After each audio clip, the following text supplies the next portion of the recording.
Hello, everybody. Mike Sorrentino here, and along with Bepin, and we want to just say quickly, happy Thanksgiving to everybody. This is our most recent version of Market Pulse, and November has been a very interesting one, to say the least. I always say after the presidential election, we never speak of it again. But unfortunately, there's a lot that's going on right now, a lot of dynamics that are going on in the markets, and I think that a lot of the fireworks we've seen throughout the year most likely will probably go through to the end. So what we're going to do today is talk a little bit about markets, a little bit about valuation, and what it means for the long run.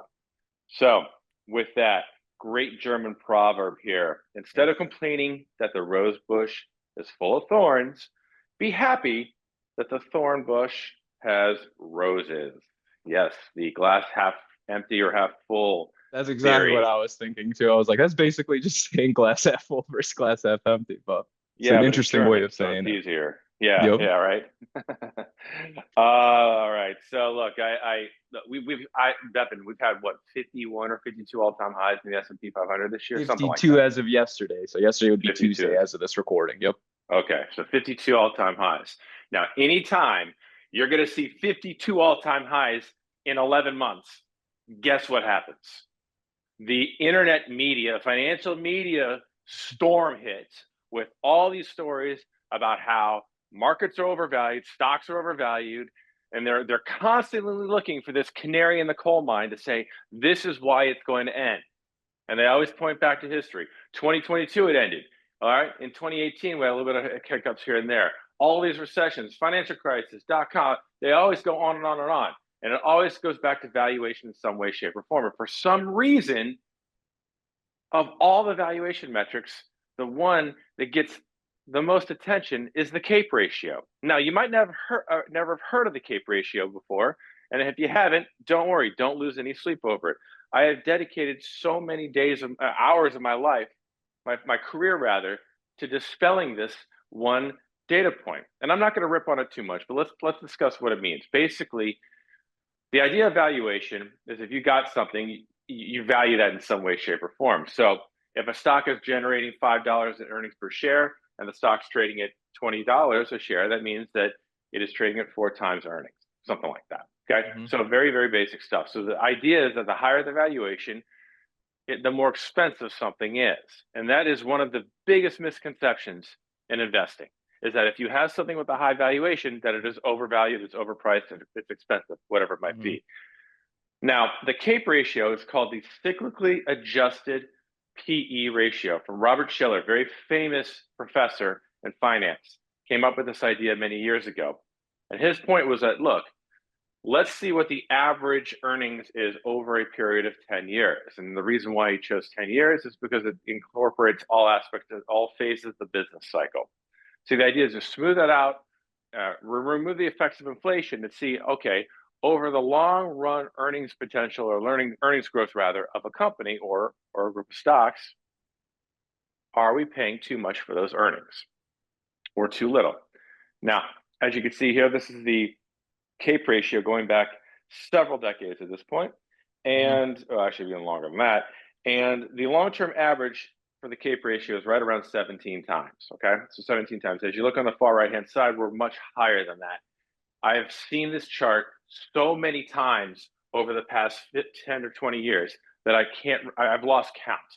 And it's the same story every time, is that we're trading above the long-term average CAPE ratio, so therefore everything has to fall apart. This is the canary in the coal mine.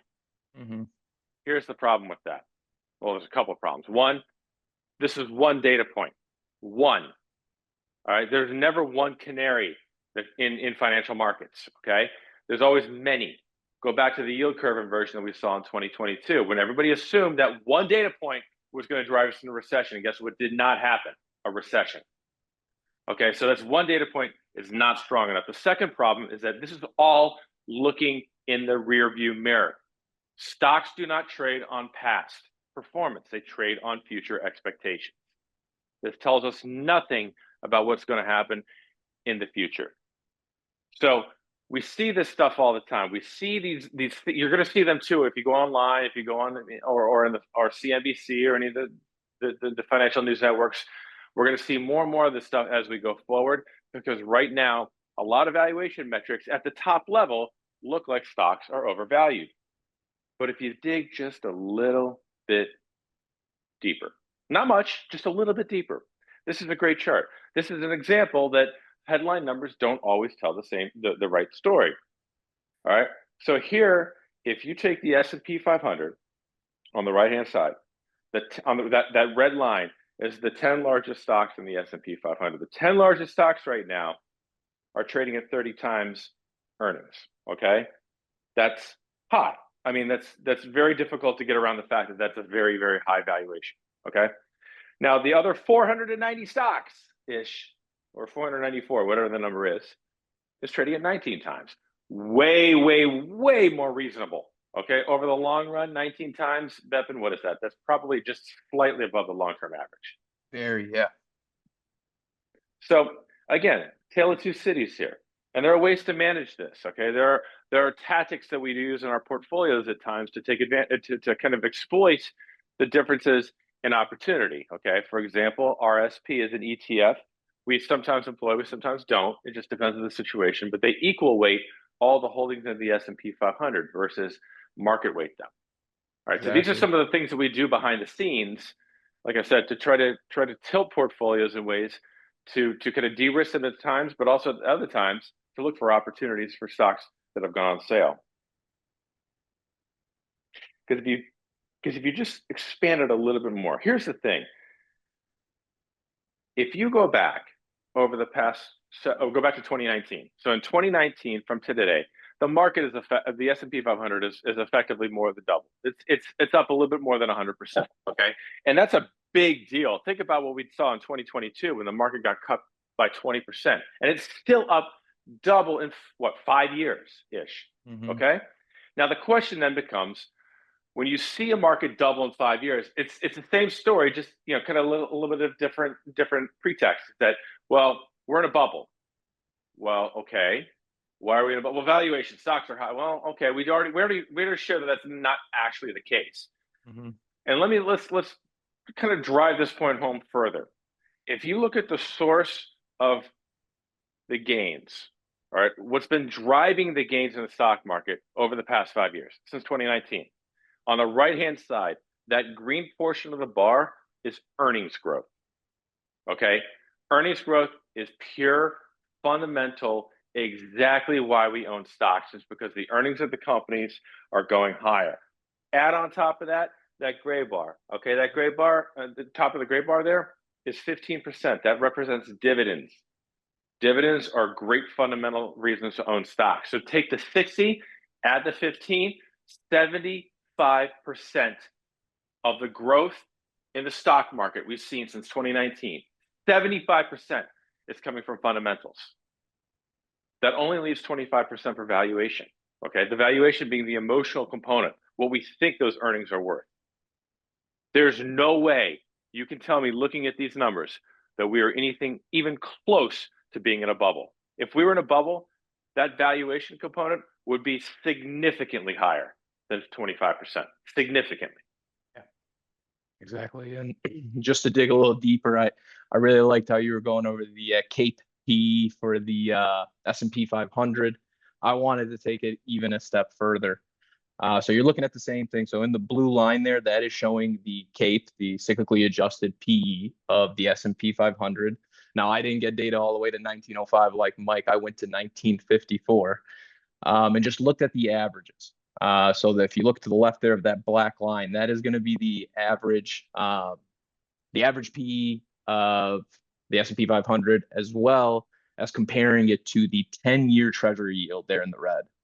As you'll notice, before 2000, the 10-year treasury yield, I mean, at some points was touching well above 10%, bringing the average during that timeline at almost 7%, while the PE before 2000 was around 18x, like Mike mentioned earlier. The reason for that, it makes quite a lot of sense. If bonds are paying you 7%, the value of the earnings you're getting from the stocks, like those dividends and the earnings growth you're seeing, the value of that growth is worth less to you. So it makes sense that you're not willing to pay 30 times earnings, because you can earn more just with no risk, with government bonds. Looking at post 2000, the world's changed quite a bit. The biggest thing you'll notice is that red line there. And if you look at these dotted lines on your screen, that's just showing you the average line there. So the red dotted line is showing you the average of the 10-year yield, and the blue dotted line is showing you the average of the PE ratio. As you'll see, since 2000, the PE ratio has increased quite a bit. And as you'll also notice, is the 10 years decreased dramatically. It's all been more than halved. And that is one of the justifications for these higher PEs we're seeing today. And another thing to keep in mind too is the S&P 500 in the 1950s, the largest components in there were mostly industrial companies. Like we're talking about your automakers, the railroads, the road builders. Today, the S&P 500, those top 10 stocks that Mike was showing a couple charts ago there, those top 10 stocks are almost predominantly entirely into the tech space, whether that's Google, Meta, Netflix, and NVIDIA. So what we're seeing is a brand new industry that has much higher growth potential dominating the S&P 500. So using that long-term average of 18x just doesn't fit in today's environment. We can't use data back from the industrial age to compare it today to the digital age. So just keep that in mind when you keep hearing, like Mike said, you're going to hear the noises are going to get louder. The voices, the calls of overvaluation will get louder, but this isn't anything like the dot-com bubble. Like Mike was showing on that last slide with the earnings, just NVIDIA in particular here. When we project 100% earnings growth on NVIDIA and they come to report earnings that next quarter, they crush it. Like they actually see the 100% growth. What we were seeing in the 2000s was companies just throwing .com at the end of their name and then losing money, continue to lose even more money. That is a different story with today's environment. But I think it's funny you say that because going back to this idea of people complaining about all-time highs, literally complaining about all-time, all they're talking about are all-time high in stock prices. What they fail to add to the story is that yes, there are all-time high stock prices, but guess what else is at an all-time high? Earnings growth. Exactly. Guess what else is at an all-time high right now? Operating margins. All right. All these different things is exactly what you just said, is that these are different companies and different times. So if your operating margins are at all-time highs and your earnings are all-time highs, then stocks should be trading at all-time highs. It's that simple. Exactly. Yep. The fundamentals justify where we're at today. And then just switching gears a little bit here is just to kind of look closer at the portfolios that you're currently holding. Within our tactical models here, you're looking at a chart since the election of 5 various asset classes, all US based. I'll start from top to or bottom to top there. We'll go with IUSG, which is a growth ETF. The AG is a aggregate bond index. The IUSV, which is our value stocks, large cap companies. IWM, which in orange there, that is going to be your small cap companies. And then you have TLT there to show you the long-term bonds, the 20+ year government treasuries. And since the election, we've started to see green shoots. If you'll recall from earlier iterations of this podcast we're doing, as well as just constantly throughout the year and meeting with your advisors, some of the talking points that you've heard have been, we've increased duration. We've increased our allocation to small caps. We started selling off a little bit of our growth and moving it towards large value. And then as well with the aggregate bond index in models that we run that have tactical ability that can move more stocks into bonds and more bonds into stocks and vice versa, we have made allocation changes moving more towards the bond side. And now we're finally starting to see a little bit of reward for that. As you'll see there with TLT leading the way since the election, up almost 3%. These are long-term treasury bonds. They've been a tough hold. If you've watched your accounts, you've probably seen that it was red for a while there. But now we're finally starting to see our thesis basically play out, which is that rates have nowhere to go but down. And it's going to be a boon for all these different tilts that we've made throughout the year. And just taking a step back from all that, from all the different sector tilts, this is more on the theme of giving thanks and just looking back at the remarkable run we've had. If you're looking at the chart here, the dark blue filled line is showing you this year, 2024, and all the other dotted lines are various previous years, all the way back to 2014. And I think the biggest thing that jumps out to me on the screen is that there are very few lines here that end under 0%. And another interesting part is every line that does end up above 0% has been above 10%, which is well above the long-term average of the S&P 500. Now, keep in mind, things have changed, so maybe the long-term average needs to be changed as well. But it's always good to look back and just I mean, tip your cap to the market. Look at the wealth that's been generated over the last 10, 11 years here.